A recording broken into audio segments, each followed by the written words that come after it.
Ba-da-ba. Hey there, everybody. This is Garrett Blanchard, and tonight we're going to talk about astrophotography, which is taking photos of the stars.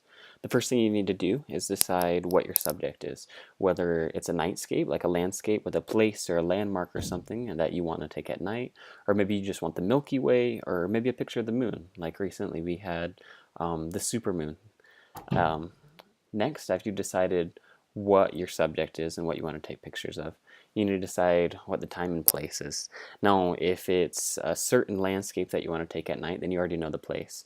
But the time is definitely something that you need to plan out. You need to do some research to see the weather. You need to see when it's going to be best to see the certain um, constellations and stars that you're looking for, as well as the moon phases come into a lot of play. If it's a full moon, then you're going to have a lot of light pollution, and that's going to affect the way that you see the stars and how you're going to take your photos. So it does take some planning and some research to see when is going to be best for you. After that, of course, you need your equipment. Usually you have a wide lens so that you can get as much into the picture as possible. You need a tripod because you're going to be doing long exposures, and then you can also use apps to find the stars and things. With the moon, you don't need such a wide, fast lens, but you can use one a little bit slower, as they would say. A fast one usually would be 1.8 to 2.8 aperture would be great.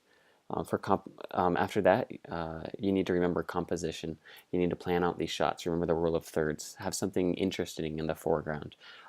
Typically, it could be different things. It could be people, it could be water, it could be a different landmark or a mountain or something. Now, the camera settings I talked about, it's going to be a long exposure.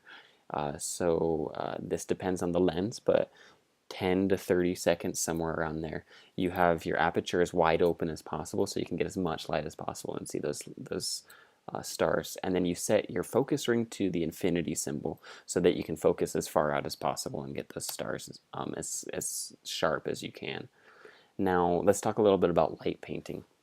We talked about keeping things in the foreground to make it interesting. Now, while the shutter is open, if you shine a flashlight at something in the foreground, that will bring whatever that is into focus more. It will expose it for you.